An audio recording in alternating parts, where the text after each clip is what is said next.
क्या सच में दुनिया बदल रही है? क्या भारत और रूस मिलकर डॉलर के वर्चस्व को चुनौती दे रहे हैं?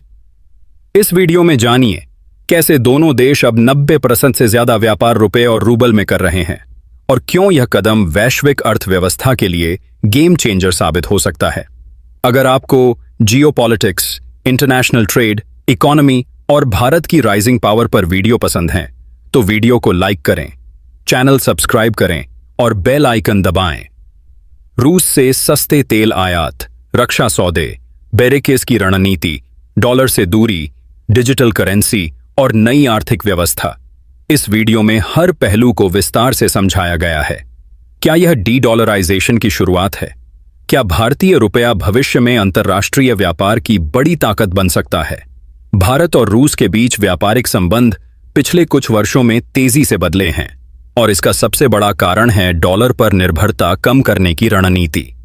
लंबे समय तक अंतर्राष्ट्रीय व्यापार में अमेरिकी डॉलर का वर्चस्व रहा है, लेकिन अब कई देश, खासकर भारत और रूस, अपने अपने राष्ट्रीय मुद्राओं में व्यापार को बढ़ावा दे रहे हैं।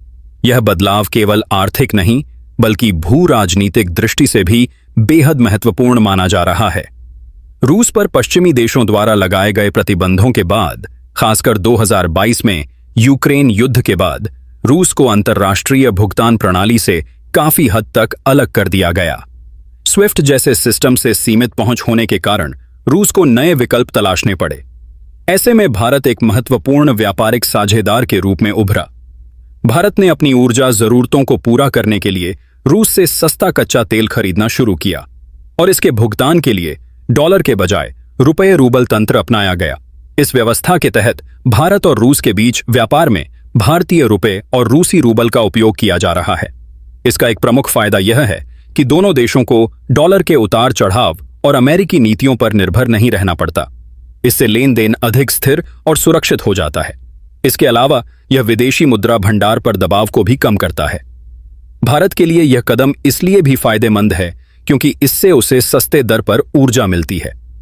रूस ने भारत को रियायती दरों पर कच्चा तेल उपलब्ध कराया, जिससे भारत की आयात लागत में कमी आई।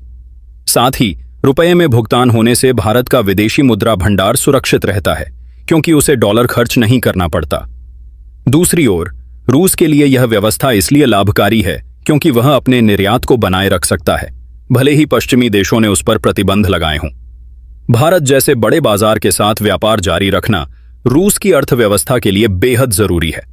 रुपये में भुगतान लेने से रूस को भारतीय बाजार में निवेश करने और भारतीय वस्तुओं की खरीद बढ़ाने का अवसर भी मिलता है।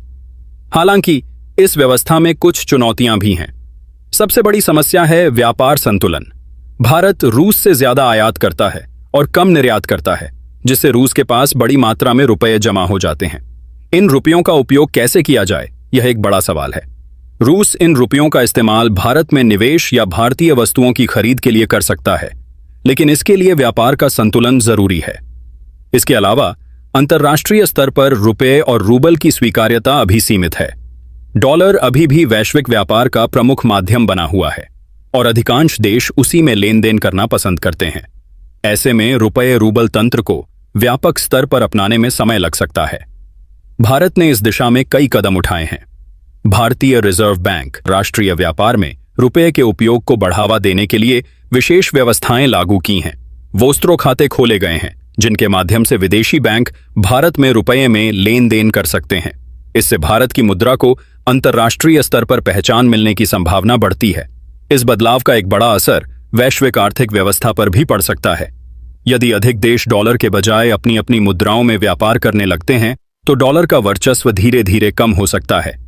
इससे अमेरिका की आर्थिक शक्ति पर भी असर पड़ सकता है, क्योंकि डॉलर की वैश्विक मांग कम होने से उसकी स्थिति कमजोर हो सकती है। भारत और रूस के बीच रक्षा क्षेत्र में भी इस बदलाव का असर देखने को मिल रहा है। दोनों देशों के बीच रक्षा सौदों में भी अब स्थानीय मुद्राओं में भुगतान की दिशा में कदम बढ़ाए जा रहे हैं। इससे रक्षा सहयोग और मजबूत होगा और लेन देन में पारदर्शिता बढ़ेगी। ऊर्जा क्षेत्र में यह साझेदारी और भी महत्वपूर्ण हो जाती है।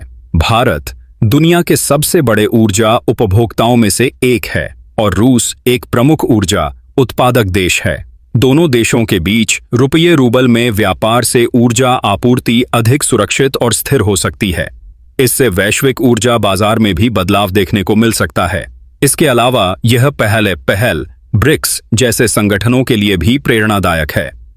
ब्रिक्स देश पहले से ही डॉलर के विकल्प तलाश रहे हैं और भारत रूस का यह कदम उस दिशा में एक बड़ा उदाहरण बन सकता है।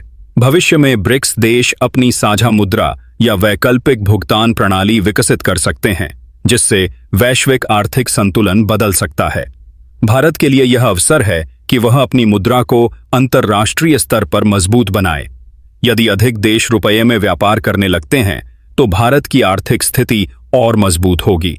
इससे विदेशी निवेश भी बढ़ सकता है और भारत वैश्विक आर्थिक शक्ति के रूप में उभर सकता है। हालांकि इस दिशा में सफलता पाने के लिए भारत को अपने निर्यात को बढ़ाना होगा और व्यापार संतुलन बनाए रखना होगा। साथ ही वित्तीय ढांचे को मजबूत करना और अंतर्राष्ट्रीय विश्वास हासिल करना भी जरूरी है। कुल मिलाकर भारत और रूस के बीच डॉलर के बजाय राष्ट्रीय मुद्राओं में व्यापार एक महत्वपूर्ण बदलाव है, जो न केवल दोनों देशों के लिए बल्कि पूरी दुनिया के लिए नए आर्थिक समीकरण तय कर सकता है। यह कदम भविष्य में एक नई वैश्विक आर्थिक व्यवस्था की नींव रख सकता है, जहां किसी एक मुद्रा का वर्चस्व न होकर बहुमुद्रा प्रणाली विकसित हो सकती है।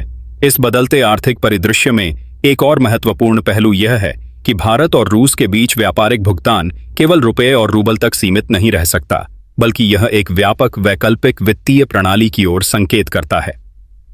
आज दुनिया में कई देश अमेरिकी वित्तीय नियंत्रण से बाहर निकलने के रास्ते तलाश रहे हैं, क्योंकि संयुक्त राज्य अमेरिका द्वारा लगाए गए प्रतिबंध अक्सर वैश्विक व्यापार को प्रभावित करते हैं। ऐसे में भारत रूस का यह मॉडल अन्य देशों के लिए एक उदाहरण बन सकता है। इस व्यवस्था के चलते भारत ने अपने बैंकिंग सिस्टम में भी कई सुधार किए हैं, विशेष रूप से वो स्ट्रो खाते जिनके माध्यम से विदेशी बैंक भारतीय बैंकों में रुपए में लेन देन कर सकते हैं, अब अधिक सक्रिय हो रहे हैं। इससे विदेशी व्यापारियों को सीधे भारतीय मुद्रा में भुगतान स्वीकार करने की सुविधा मिलती है। इसका दीर्घकालिक प्रभाव यह हो सकता है कि धीरे धीरे रुपया अंतर्राष्ट्रीय व्यापार में एक स्वीकार्य मुद्रा बन जाए। रूस भी अपने स्तर पर वैकल्पिक भुगतान प्रणाली विकसित कर रहा है, जैसे कि उसका SPFS system for transfer of financial messages, जो स्विफ्ट का विकल्प माना जाता है। यदि भविष्य में भारत और रूस इन दोनों प्रणालियों को जोड़ने में सफल होते हैं तो यह एक समानांतर वैश्विक भुगतान नेटवर्क बन सकता है, जो पश्चिमी देशों के प्रभाव से काफी हद तक मुक्त होगा। एक और महत्वपूर्ण पहलू है डिजिटल मुद्रा का उपयोग।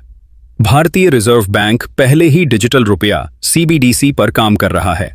यदि भारत और रूस डिजिटल मुद्राओं के माध्यम से व्यापार शुरू करते हैं तो यह लेन देन को और तेज, सुरक्षित और पारदर्शी बना सकता है।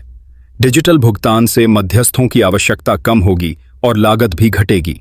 इसके साथ ही भारत और रूस के बीच बढ़ता हुआ व्यापार एशिया में एक नए आर्थिक गलियारे को जन्म दे सकता है। चीन, ईरान और मध्य एशियाई देशों के साथ मिलकर एक ऐसा व्यापार नेटवर्क विकसित हो सकता है जो पश्चिमी देशों से अलग अपनी स्वतंत्र पहचान बनाए। इससे वैश्विक व्यापार का संतुलन पूर्व की ओर झुक सकता है। हालांकि इस पूरी प्रक्रिया में जोखिम भी मौजूद हैं। यदि रुपये और रूबल की स्थिरता में उतार चढ़ाव होता है तो व्यापारिक लेन देन प्रभावित हो सकते हैं। इसके अलावा यदि अंतर्राष्ट्रीय स्तर पर इन मुद्राओं को व्यापक स्वीकृति नहीं मिलती तो यह प्रणाली सीमित दायरे में ही रह सकती है।